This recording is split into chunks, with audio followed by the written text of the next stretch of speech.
Hello everyone. Today I am going to discuss about the third part of the module 3, that is optical fiber. The content of today's video lecture: Introduction to optical fiber, working principle and construction of optical fiber, ray propagation in the optical fiber, V number, different types of optical fiber, attenuation and the causes of attenuation. Finally, the application of optical fiber in that point-to-point communication, then few numerical problems. Let us start with the introduction. In the conventional method, radio waves of the frequency 10 to the power 6 Hz and microwaves of the frequency range 10 to the power 10 Hz were used for long distance communication. The invention of laser created a sensation in the optical communication because of its coherent property.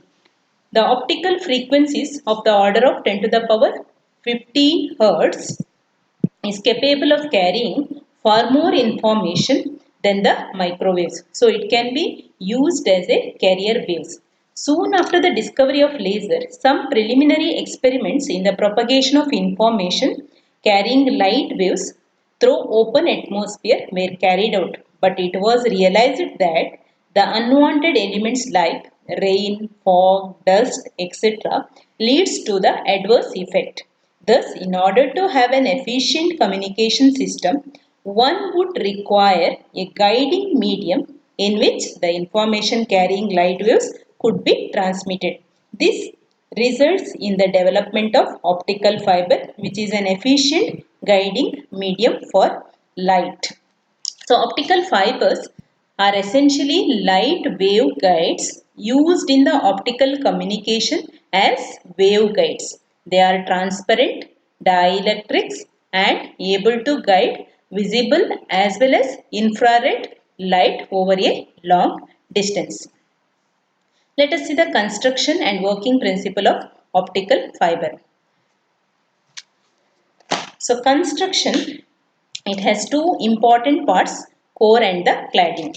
The optical fiber which is in the form of a cylinder consists of two important parts. The inner part, this part is called the core, which have high refractive index, while the outer part, it is called the cladding, which is made up of material with low refractive index. So this arrangement is done to achieve the total internal reflection. That is why the core refractive index is always higher, slightly higher than the cladding. Generally, the thickness of the core is around 50 micrometer and thickness of the cladding, diameter of the cladding is around 125 to 150 micrometer. Mainly, there are two types of materials are used to prepare optical fiber. They are glass and plastics. This shows a typical 3D view of the optical fiber. The working principle is total internal reflection. Let us see what is total internal reflection. I'll consider two medium. One is water medium and the air medium. Water medium have higher refractive index, that is 1.33, and air is having a lower refractive index 1.0.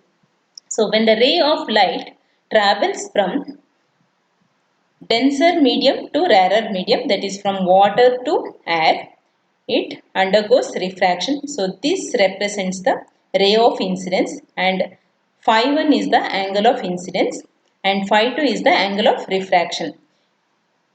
If I slightly increase the angle of incidence, that is phi 1, the refracted ray passes through the air-water interface. So, if the refracted ray grazes through this interface, the angle of incidence is called the critical angle.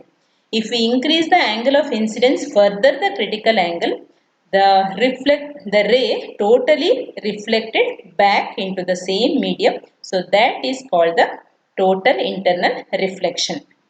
So in the first case, just refraction takes place with the angle of incidence phi 1.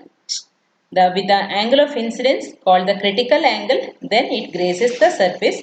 If we still increase the angle of incidence, it totally reflected back into the same medium. So this is the working principle of optical fiber. So in this diagram shows there are two light signals, one is red and another one is the blue, signal 1 and signal 2, which undergoes total internal reflection and it reaches the other end of the optical fiber. Now I will discuss how the ray propagates in the optical fiber. Let us consider an optical fiber having core refractive index N1 and cladding in refractive index N2, and this optical fiber is placed in a medium having refractive index N0. Let us consider the special case in which the ray suffers critical incidence at the core cladding interface.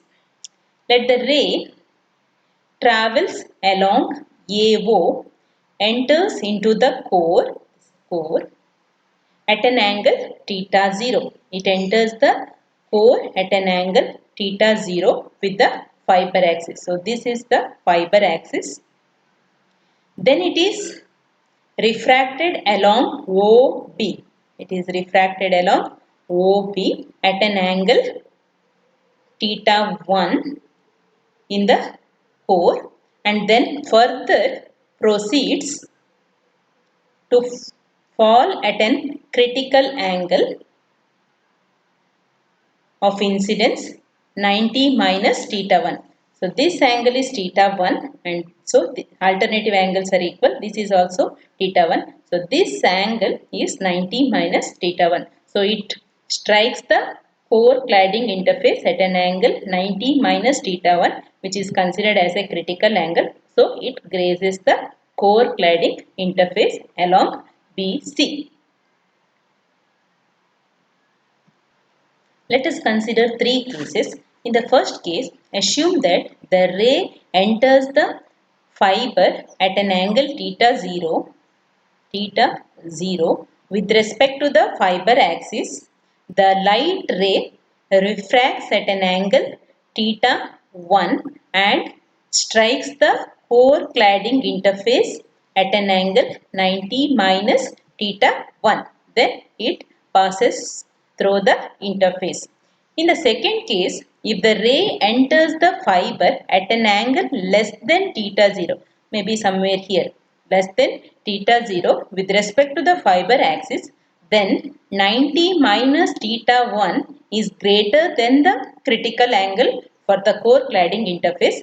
Then the ray undergoes internal reflection at the interface. Instead of passing through the interface, it reflected back into the core medium. So when theta angle of incidence is less than theta 0. In the third case, if the ray enters the fiber at an angle greater than theta 0, maybe somewhere like this, with respect to the fiber axis, then 90 minus theta 1 is less than the critical angle for the core cladding interface. The ray undergoes refraction through the cladding. I will discuss this with some angle. Suppose theta 0 is 15 degree. Then theta 1, suppose if we apply Snell's law here, n0 sin theta 0 equal to n1 sin theta 1. n1 is the refractive index of the core, n0 is the refractive index of the open air. So n0 sin theta 0 equal to n1 sin theta 1, that is as per Snell's law. I will take theta 0 as 15 degree. Then theta 1 becomes 10 degree. So 90 minus theta is 80 degree. If I take theta 0 as 10 degree, that means less than this 10 degree, then this theta 1 becomes 4.5 degree and this 90 minus theta becomes 85.5 degree. That means that is the second case. It undergoes total internal reflection. Suppose if I take theta 0 as 20 degree, that means greater than first case.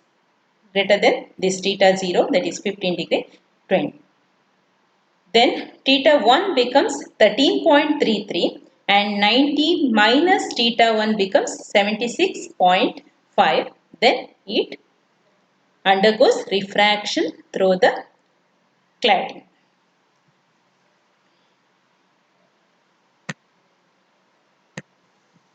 If AO is rotated around the fiber, keeping this theta 0 same, then it describes a conical shape like this. So, if a beam converges at a wide angle into this cone, then those rays which are funneled into the fiber with this cone will only be totally internally reflected and thus confined within it for propagation. If it falls out of the cone, then it will not undergo total internal reflection. We will derive an expression and we will also define numerical aperture. So before that, we will define the angle of acceptance. We have seen the importance of theta 0. So this theta 0 is called the angle of acceptance. So it is the maximum angle that a light ray can have relative to the fiber axis for the propagation down the fiber. Numerical aperture. So it is a very important parameter in the optical fiber which describes the light gathering capacity of the optical fiber. It is sine of theta 0. Sine of the angle of acceptance is called the numerical aperture. We will find the condition for ray propagation in the fiber. So, same diagram. Now we will apply the Snell's law at the point O. So, Snell's law, N0 at this point, N0, that is the refractive index of the air, into sine theta 0 equal to N1, the refractive index of the core, into sine theta 1. So, at this point, if we apply the Snell's law, N0 sine theta 0 equal to N1 sine theta 1. We can rewrite like this: sine theta 0 by sine theta 1 equal to N1 by N0. So, next we apply the Snell's law at the point B. So, if we apply the Snell's law at the point B, N1 refractive index of the core into sine 90 minus theta 1, this angle, sine 90 minus theta 1 equal to N2, that is the refractive index of the cladding, into sine 90. So, this angle is sine 90. So, rewriting this equation, sine 90 minus theta 1 is nothing but cos theta. So, cos theta 1 equal to N2, sine 90 is 1, so N2 and N1 comes here. So, cos theta 1 equal to N2 by N1. I will call this as equation 2. We will rewrite the equation 1. So, sin theta 0 equal to N1 by N0 into sin theta 1. So, sin theta we can write in terms of cos theta because we have the term for cos theta. So, we know that sin square theta plus cos square theta equal to 1. So, sin theta equal to square root of 1 minus cos square theta. Further, sin theta 0 equal to N1 by N0 into 1 minus N2 square by N1 square, because 1 minus cos square theta is N2 by N1. So, this becomes N2 square by N1 square. So, sin theta 0 equal to, taking the common denominator as N1 square. So, N1 square minus N2 square divided by N1 square. If we take outside from the square root, it becomes N1. So, this N1 and this N1 cancels, only N0 remains. N0 is the refractive index of the surrounding medium. So, sin theta 0 equal to square root of N1 square minus N2 square. This is nothing but the difference in the refractive indexes square of the core and the cladding. So if the medium is air, that means if the surrounding medium of the fiber is air, we know that refractive index of air is 1. So sin theta 0 equal to square root of n1 square minus n2 square. So this is nothing but the numerical aperture. So numerical aperture is equal to sin theta 0, which is equal to square root of n1 square minus n2 square. So by knowing the value of refractive indices of core and the cladding, we can determine the angle of acceptance as well as the numerical aperture. In general, if I take theta I is the angle of incidence of an incident ray with respect to the fiber axis, then the ray will be able to propagate. If theta I less than theta 0, that angle of acceptance, I'll take sine on both sides. Sine theta I is less than sine theta 0. So sine of theta I less than numerical aperture. So this is called the condition for ray propagation in the fiber. We will define one more parameter called fractional index change. So it is the ratio of refractive index difference between the core and the cladding to that of refractive index of the core of the fiber. That is N1 minus N2 is the difference in the refractive indices of the core and cladding to that of the core, where N1 is the refractive index of the core and 2 is the refractive index of the cladding. We will find the relation between the numerical aperture and the fractional index change. So fractional index change is usually represented with the symbol delta. So numerical aperture, we know that it is equal to n1 square minus n2 square. So this is of the form a square minus b square. So a square minus b square is nothing but a plus b minus a minus b. So square root of n1 plus n2 into n1 minus n2. So delta, that means fractional index change is n1 minus n2 by n1.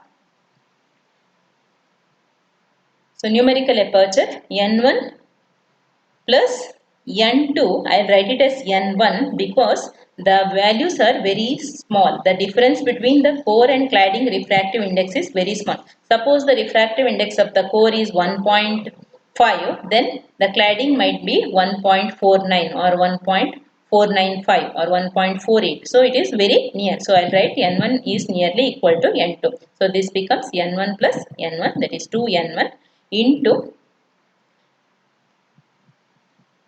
n1 minus n2 is fractional index change delta into n1. So this becomes 2n1 square into delta. So n1 square, if we take outside from the square root, it is n1 into 2 delta. So this is the relation between numerical aperture and the fractional index change.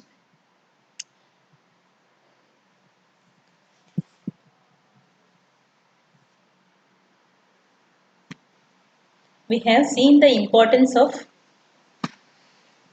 acceptance angle. So on the basis of theory of acceptance angle, it is expected that all the rays which enters into the core at an angle less than the acceptance angle should travel in a core. It is not so theoretically,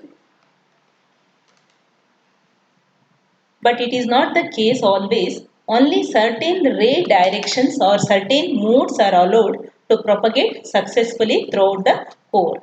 Actually, any ray represents a plane wave that move up and down in the fiber.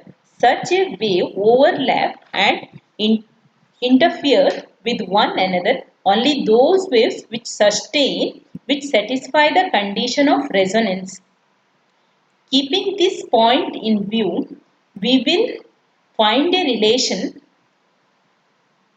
for a parameter called V number, or it is also called normalized frequency. It determines the number of modes supported for the propagation in the optical fiber. This V number, it gives the relation between the fiber size, that means diameter of the fiber, refractive indices of the core and the cladding, wavelength of light propagating through the fiber. The number of modes supported for the propagation in the fiber, it is determined by the V number. So it is given by V is equal to V is equal to pi d by lambda into square root of n1 square minus n2 square.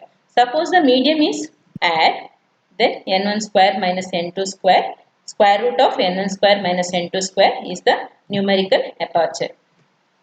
So we can write V number or normalized frequency is equal to pi d divided by lambda into numerical aperture. Then the number of modes that supported by the fiber is given by V square by 2.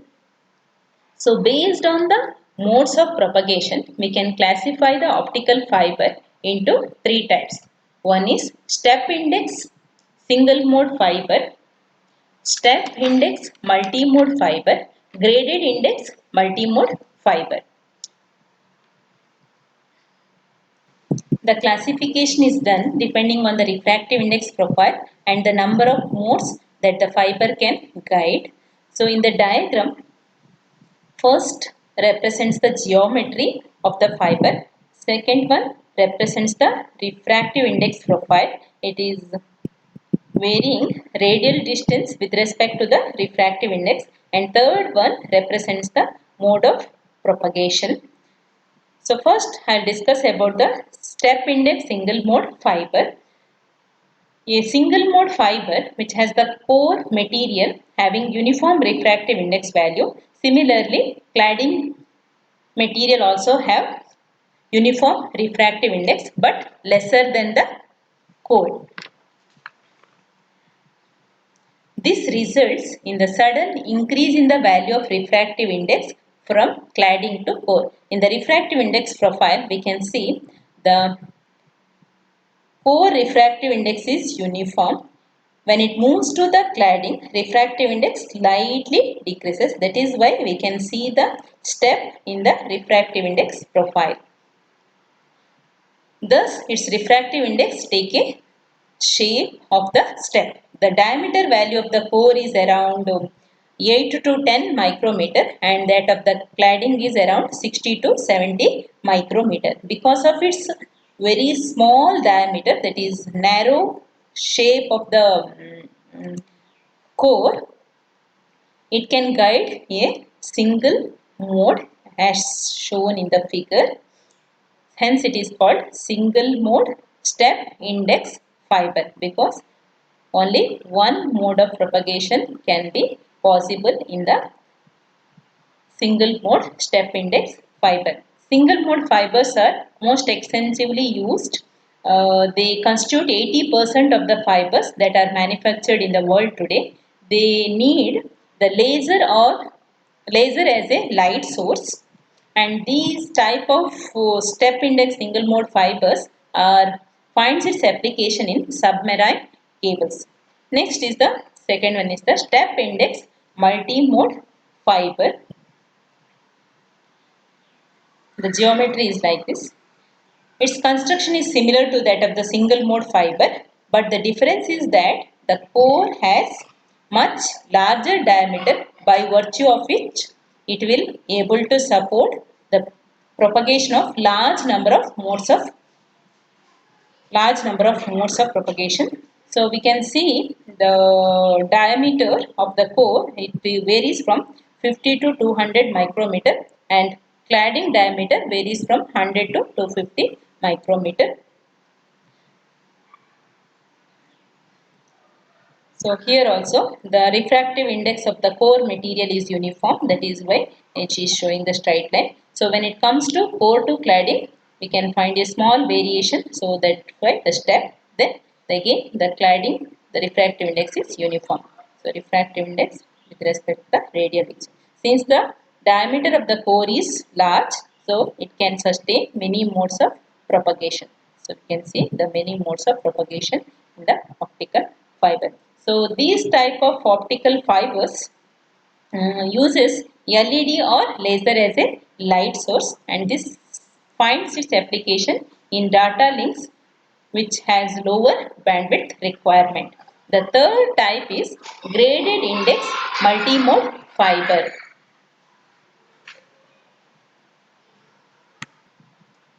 Graded index multimode fiber is also denoted as GRIN. The geometry of the graded index multimode fiber same as that of step index multimode fiber. The geometry of these two are same.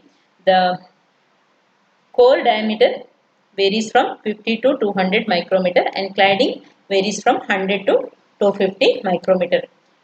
Its core material has a special feature, that is its refractive index varies. The refractive index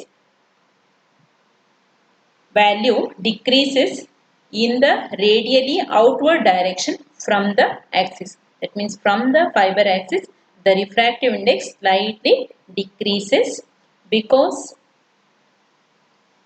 and becomes equal to that of the cladding at the interface. But the refractive index of the cladding is uniform throughout. Its refractive index profile, so refractive index from the fiber axis slowly it decreases and it is uniform at the cladding. Either laser or LED can be used as a light source in the graded index multimode fiber. So this type of optical fibers are used in telephone trunk between the central offices.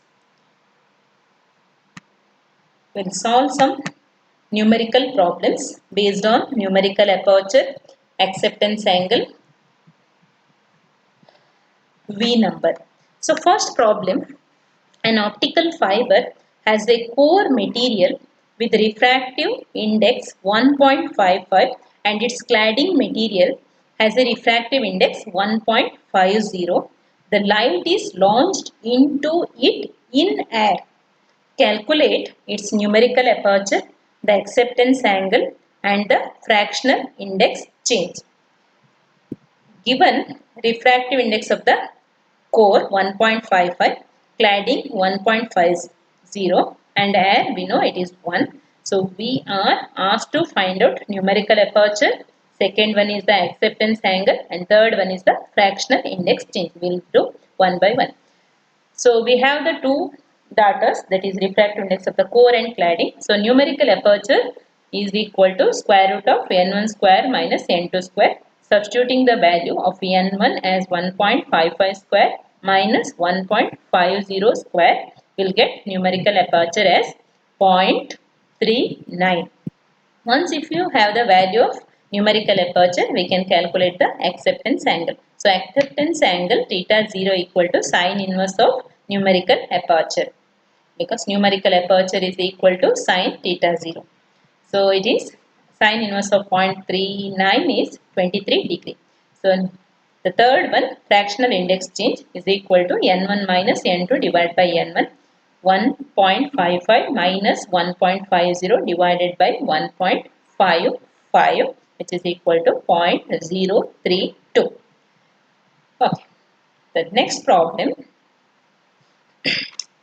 the numerical aperture of an optical fiber is 0.2 when surrounded by air. When surrounded by air, numerical aperture is 0.2. Determine the refractive index of its core given the refractive index of the cladding is 1.59. Also, find the acceptance angle when the fiber is in water. Assume that refractive index of the water as 1.33. So, in the problem, there are two cases. In the first case, the optical fiber is in air. In the second case, optical fiber is in water. So when the optical fiber is in different medium, the numerical aperture varies. Numerical aperture as well as the acceptance angle varies. So we'll first discuss about the first part, that is the optical fiber is in air. So when the optical fiber is in air, it is given the numerical aperture is 0.2 and also the refractive index of the cladding is given 1.59. Let us find out the refractive index of the core. So numerical aperture is square root of n1 square minus n2 square divided by n0. n0 is 1. Okay. So numerical aperture is square is equal to n1 square minus n2 square. So numerical aperture square, bringing this to the right side, left side, so it will give n1 square. So taking the square root, it is 1.6. So 1.6 is the numeric refractive index of the core. So we have the value for refractive index of the core as well as the cladding. Now we'll find out the refractive numerical aperture in the water medium. Okay. So in the water medium, the refractive index is 1.33. So numerical aperture is equal to square root of n1 square minus n2 square divided by n0. Substituting the value of n1 as 1.6, n2 as 1.59 and n0 as 1.33. We will get numerical aperture as 0.01509. So angle of acceptance is 8.65 degree.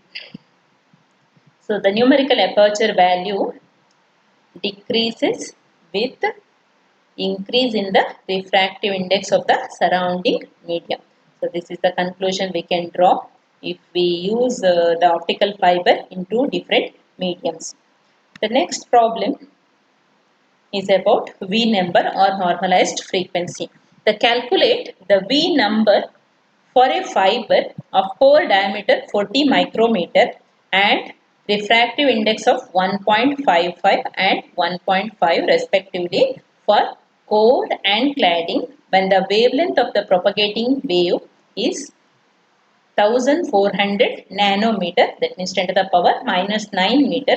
Also calculate the number of modes that the fiber can support for propagation. Assume that fiber is in air. That means n0 equal to 1. n1 is 1.55, n2 refractive index of the cladding 1.50, n0 is 1.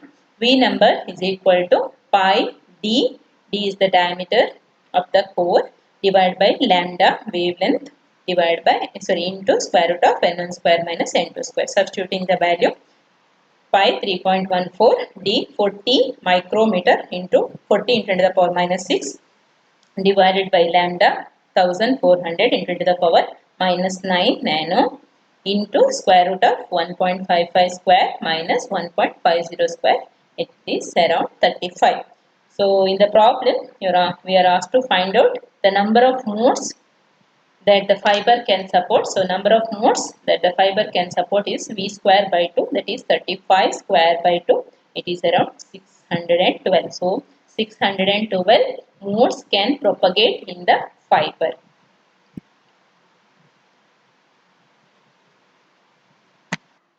The next topic is attenuation or fiber loss. Attenuation is the loss of power suffered by the signal as it propagates. In optical fiber, attenuation is the rate at which the signal light decreases in intensity. There are three mechanisms through which the attenuation takes place.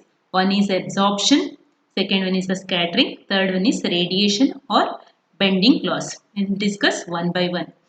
Absorption.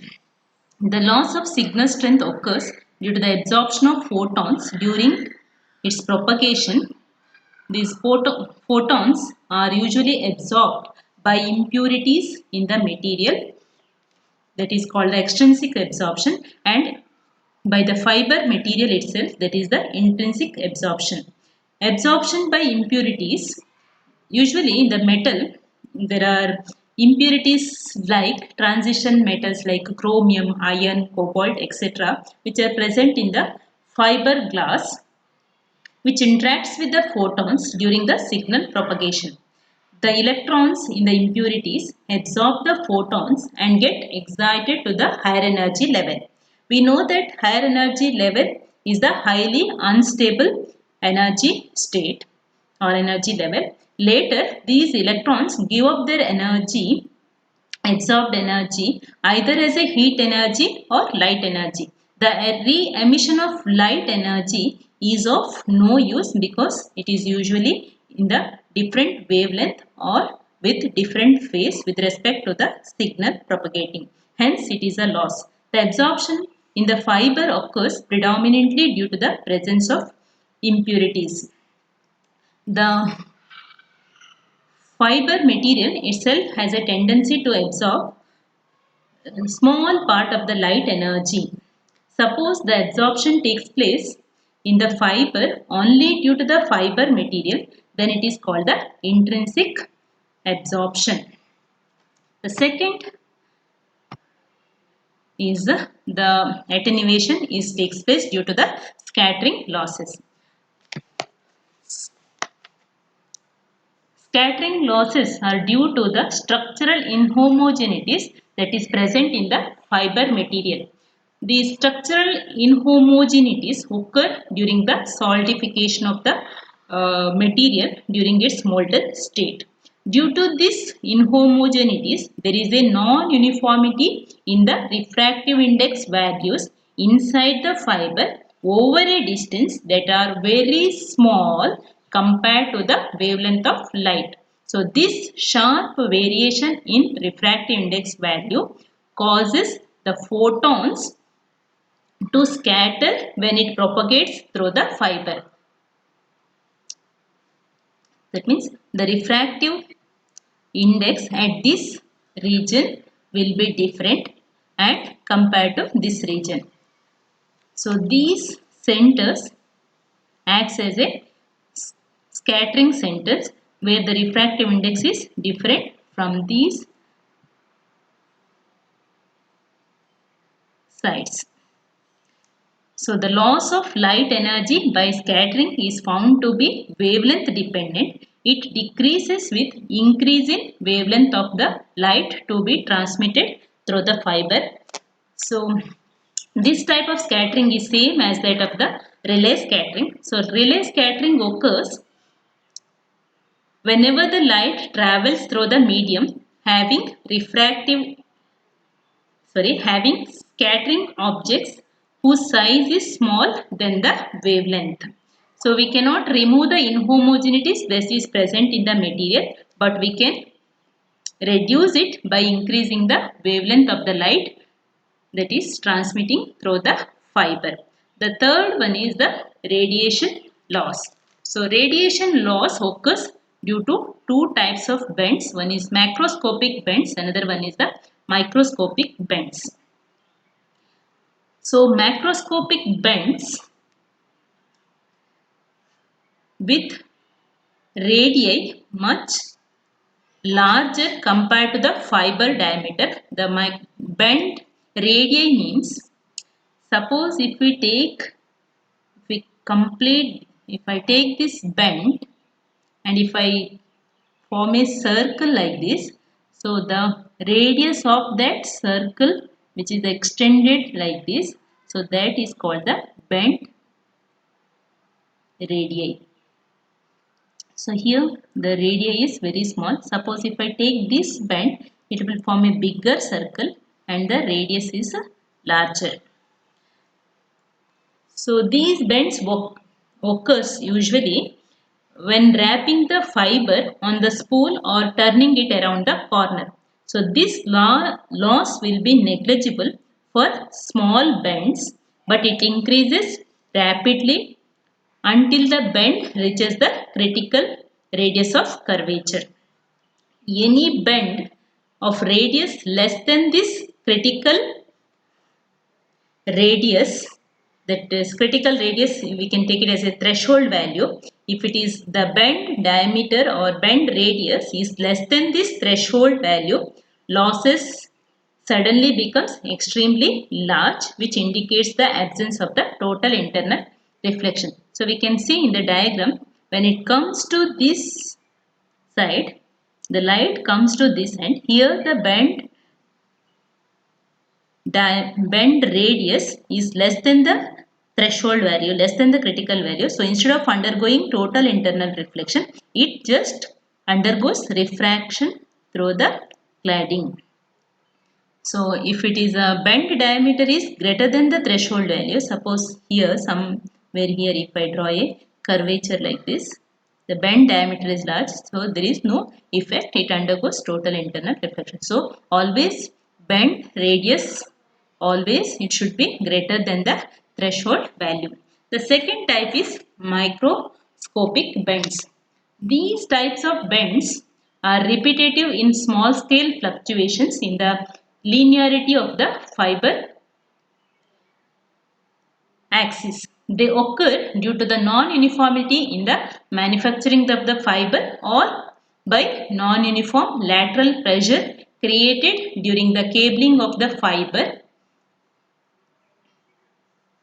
The micro bends cause irregular reflections and some of them leak through the fiber. Micro bends losses could be minimized by extending the compressible jacket to withstand the stresses over the fiber. So because of these microscopic bends, so instead of total internal reflection, it just undergoes refraction. So this can be achieved by covering the optical fiber with a strong protective jacket.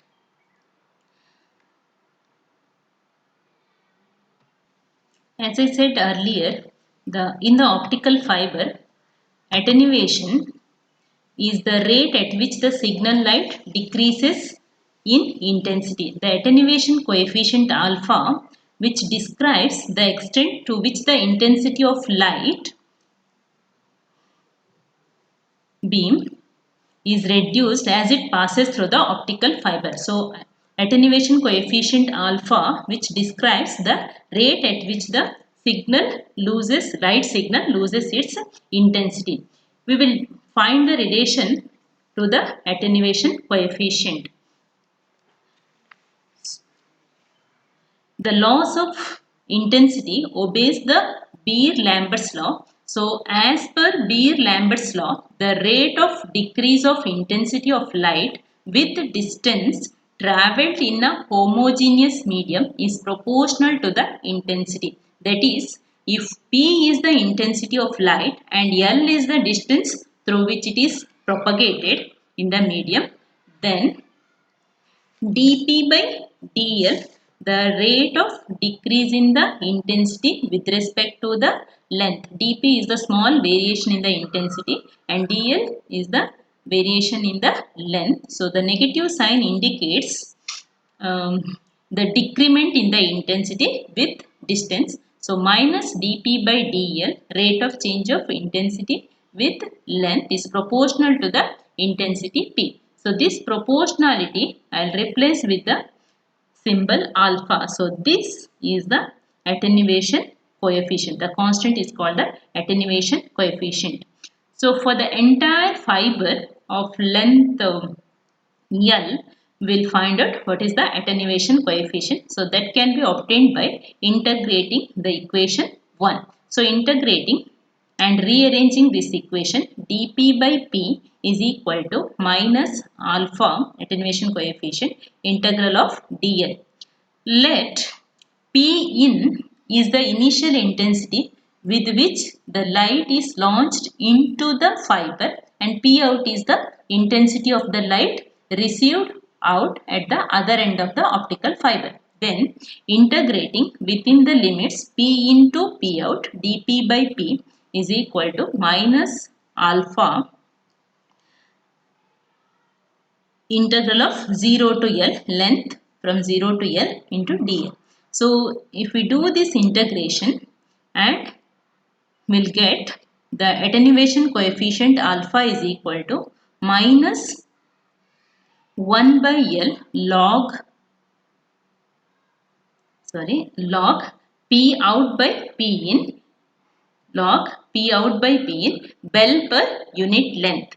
So, bell per unit length, if we replace with decibel per kilometer, it is minus 10 by L log P out by P in dB by kilometer, decibel per kilometer. So, here 1, because 1 bell is equal to, so 1 bell is equal to 10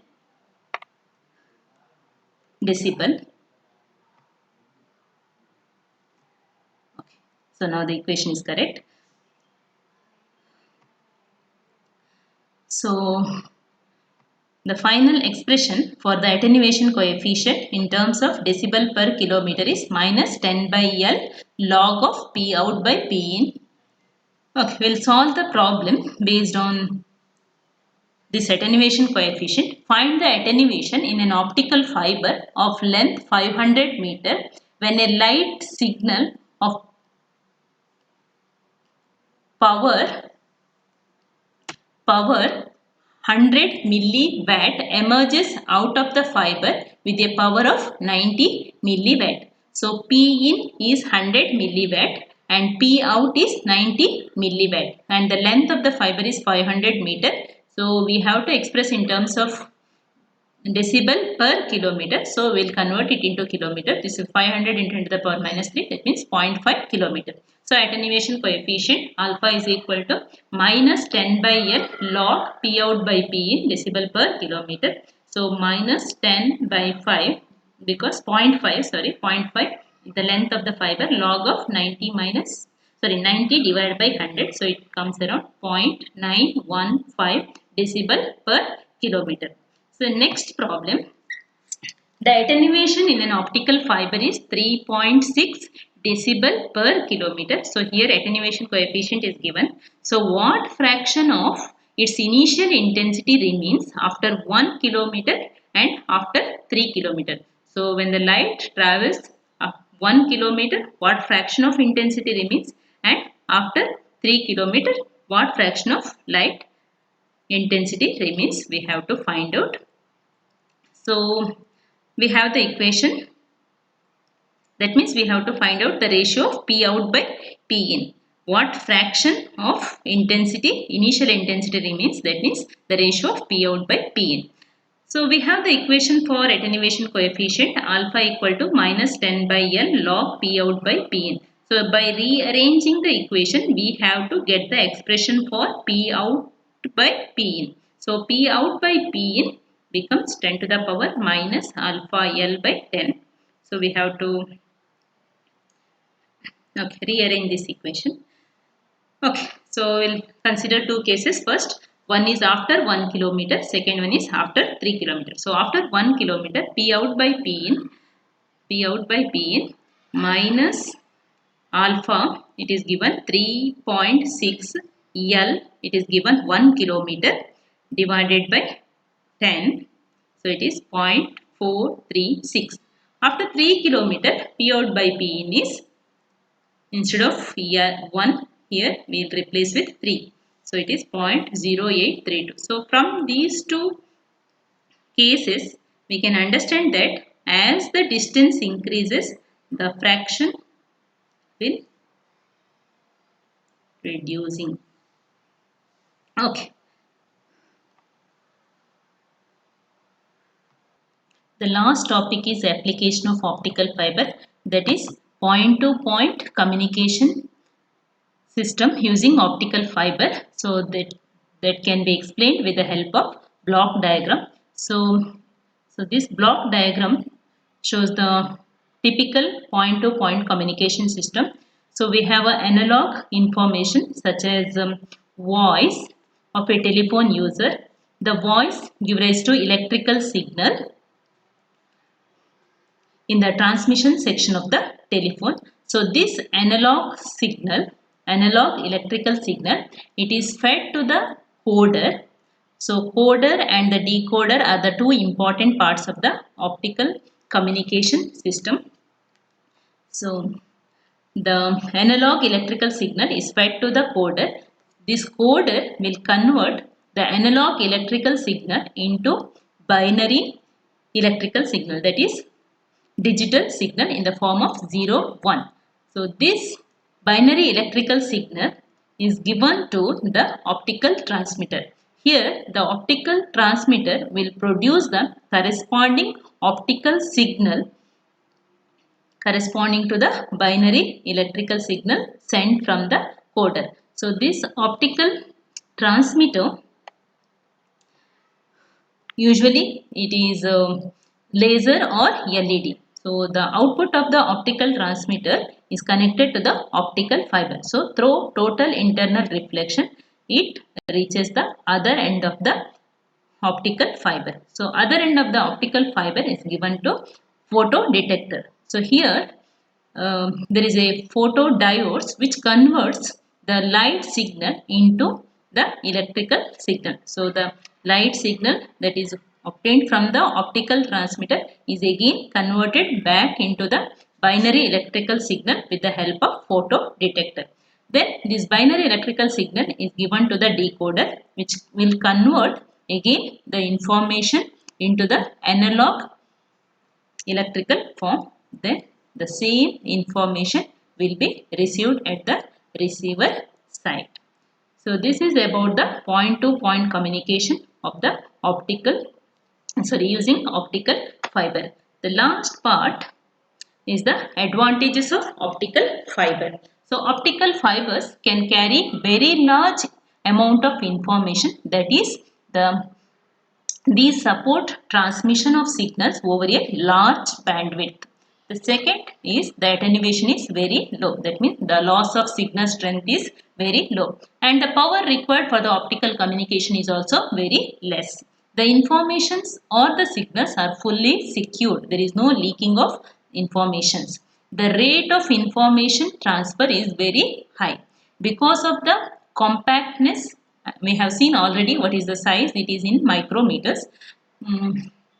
Compactness and the light weight of the fiber are much easier to transport, and optical fibers are less expensive. The assignments questions from the optical fiber part. So first question, with a neat diagram explain different types of optical fibers based on the modes of propagation as well as on the refractive index profile. So three different modes of propagation, three different types of optical fiber you have to explain. First one is the step index single mode fiber, step index multi-mode fiber, and the graded index multi-mode fiber with the neat diagram. And the second question, obtain the condition for ray propagation in the optical fiber. This also you have to explain with the help of diagram. So first describe the diagram, then how the ray propagates and what are the conditions. Obtain the expressions for numerical aperture, then write the condition for the ray propagation in the optical fiber. The last one is the numerical problem. Here the angle of acceptance of the optical fiber is given 30 degree and which is kept in the air. So find the angle of acceptance when it is in a medium of refractive index 1.33. That means the fiber is kept in water. 1.33 is the refractive index of water. What is the acceptance angle? Okay. So I think same problem I have worked out, but here the numerical refractive index of the core and cladding is not given. So in the first case, that means with the help of acceptance angle, that is NA, that is sin theta 0 equal to square root of n1 square minus n2 square. So n1 square minus n2 square we will get from the first part. So same value substitute in the second part and divide by 1.33, that will give the acceptance angle. Thank you.